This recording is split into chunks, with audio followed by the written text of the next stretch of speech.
राज्याचे मुख्यमंत्री व ग्रामविकास मंत्री यांच्या संकल्पनेतून ग्रामीण भागाचा सर्वांगीण विकास साध्य व्हावा यासाठी मुख्यमंत्री समृद्ध पंचायत राज अभियान राबवण्यात येत आहे। या अभियानाचा उद्देश गावे सुशासनयुक्त, आत्मनिर्भर व स्वच्छ बनवण्याचा आहे। ग्रामपंचायतींमध्ये पारदर्शक, लोकाभिमुख वातावरण तयार करून शाश्वत विकास साध्य करणे हे अभियानाचे प्रमुख ध्येय आहे। या अभियानांतर्गत पंचायत समिती, जिल्हा परिषद, जिल्हा प्रशासन आदींच्या सहकार्याने विविध उपक्रम राबवले जाणार आहेत। या अभियानाचे 7 प्रमुख घटक निश्चित करण्यात आले असून त्यात सुशासनयुक्त पंचायत, सक्षम पंचायत, जलसंवर्धन योजनांचा प्रभावी अंमल, संस्थात्मक बळकटीकरण, दुर्बल घटकांचे सक्षमीकरण, रोजगार निर्मिती व महिला सक्षमीकरण तसेच लोकसहभाग यांचा समावेश आहे।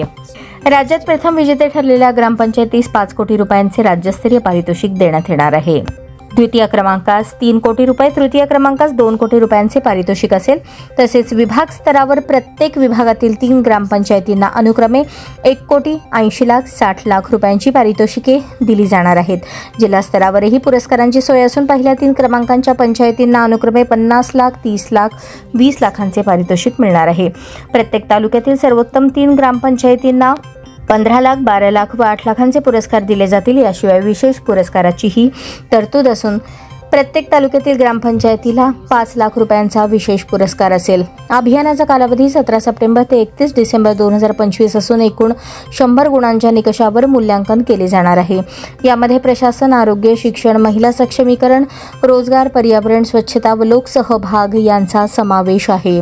या अभियानामुळे गावे केवळ स्पर्धात्मक बनणार नाहीत तर ग्रामस्थांच्या सक्रिय सहभागामुळे शाश्वत विकास साध्य होईल असा विश्वास ग्रामविकास विभागाने व्यक्त केला। पुरस्काराचे तेवढे रक्कम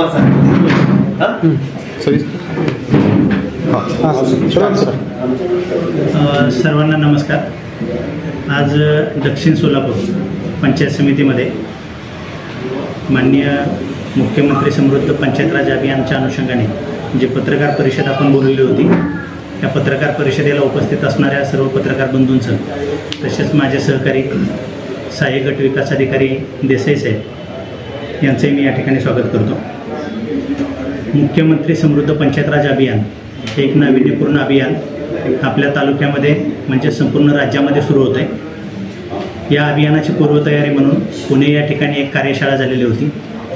या कार्यशाळेमध्ये आपल्या महाराष्ट्र राज्याचे ग्रामविकास मंत्री व आपल्या जिल्ह्याचे पालकमंत्री सन्माननीय जयकुमार गोरे साहेब यांनी या अभियानाबाबत सविस्तर अशी माहिती दिलेली होती।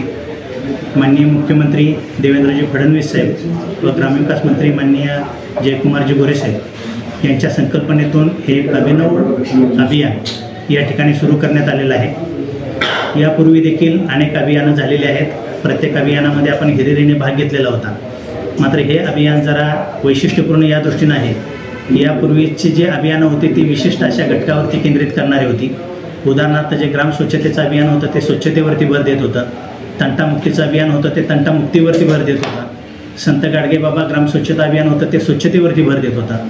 मात्र हे एक असं अभियान आहे की ग्रामपंचायतीची जी कर्तव्य आहेत, ग्रामपंचायतीची ज्या जबाबदाऱ्या आहेत, या जबाबदारींची जाणीव करून देणारा आणि प्रत्येक घटकाला न्याय देणारा असं एक 100 मार्काची मूल्यांकन पद्धती असणारं हे अभियान आहे। याच्यामध्ये स्वच्छता आहे, शिक्षण आहे, आरोग्य आहे, पर्यावरण आहे, आर्थिक संपन्नता आहे, महिला बचत गटांचं सक्षमीकरण आहे, अशा विविध घटकांना स्पर्श करून जाणारं हे अभियान आहे। या अभियानाच्या अनुषंगाने जिल्हा स्तरावरती देखील एक कार्यशाळा झाली। या कार्यशाळेमध्ये माननीय मुख्य कार्यकारी अधिकारी सर असतील किंवा पुन्हा आपल्या जिल्ह्याचे पालकमंत्री महोदय असतील, यांनी देखील संपूर्ण जिल्ह्यातील सरपंच आणि ग्रामसेवक यांना संबोधित केलेलं आहे। तालुका स्तरावरती देखील आपली 3 तारखेला कार्यशाळा झालेली आहे। या कार्यशाळेसाठी आपल्या तालुक्याचे सन्माननीय आमदार सुभाष बापू देशमुख साहेब उपस्थित होते। त्यांनी देखील सर्व सरपंचांना आवाहन केलेलं आहे की या अभियानामध्ये सर्वांनी हिरिरीने सहभाग घ्यायचा आहे। फक्त बक्षिसाच्या रकमेसाठी हे अभियान नसून गावातील परिपूर्ण असा विकास, गावातील सर्वसामान्य जनतेच्या अडीअडचणी, गावातील सर्वसामान्य जनतेच्या अपेक्षा याची पूर्तता करणारं हे अभियान आहे। जरी या अभियानाच्या पुरस्कारांची रकमा पाहिल्यात तर तालुका स्तरावरती जे पहिलं बक्षीस आहे ते 15 लाख रुपये रकमेचं आहे, दुसरं आहे ते 12 लाख रुपये रकमेचं आहे, तिसरं आहे ते 8 लाख रुपये रकमेचं आहे व तालुका स्तरावरच 2 आणखी विशेष पुरस्कार दिले जाणार आहेत ते 5-5 लाख रुपयाचे आहेत।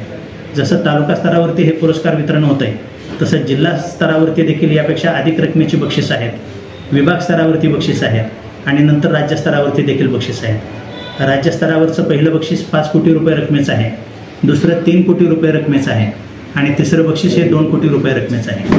पुन्हा एकदा मी सर्वांना आवाहन करू इच्छितो की आपण ह्या बक्षिसासाठी हे काम करणार आहोत अशातला भाग नाही, तर गावामध्ये एक नवचैतन्य निर्माण व्हावं. फक्त प्रशासकीय अधिकारी काम करतायत किंवा लोकप्रतिनिधी काम करतायत असं न दिसता संपूर्ण गाव ह्या मोहिमेमध्ये मोठ्या प्रमाणात सहभागी झालेला आहे. श्रमदान असेल किंवा लोकवर्गणी असेल, या माध्यमातून गावातील देखील सुजाण नागरिकांनी जर का याच्यामध्ये सहभाग नोंदवला तर निश्चितपणे हे अभियान एक लोकचळवळ म्हणून समोर येऊ शकतं आणि निश्चितपणे आपल्या गावाचा गौरव होऊ शकतो. बऱ्याचशा वेळा आपल्या गावातील काही लोक बाहेर असतात, त्यांना गावासाठी काहीतरी करायची तळमळ असते, इच्छा असते, ते लोक वर्गणीतून मदत करतील. तर गाव स्तरावरची जी लोक आहेत ते जलसंवर्धनाची कामं असतील किंवा स्वच्छतेची कामं असतील ते श्रमदानातून करतील. ह्या पद्धतीने जर का सर्वांनी या चळवळीमध्ये सहभाग घेतला तर निश्चितपणे राज्यस्तरावरचं बक्षीससुद्धा आपल्या टप्प्यात आल्याशिवाय राहणार नाही. पुन्हा एकदा मी सर्वांना आवाहन करतो की सर्व गावांनी, सर्व ग्रामपंचायतींनी, सर्व सरपंचांनी, लोकप्रतिनिधी आणि ग्रामपंचायत अधिकारी यांनी सुद्धा हिरिरीने सहभाग नोंदवावा. या अभियानासाठी मी सर्वांना शुभेच्छा देतो. धन्यवाद. ओके.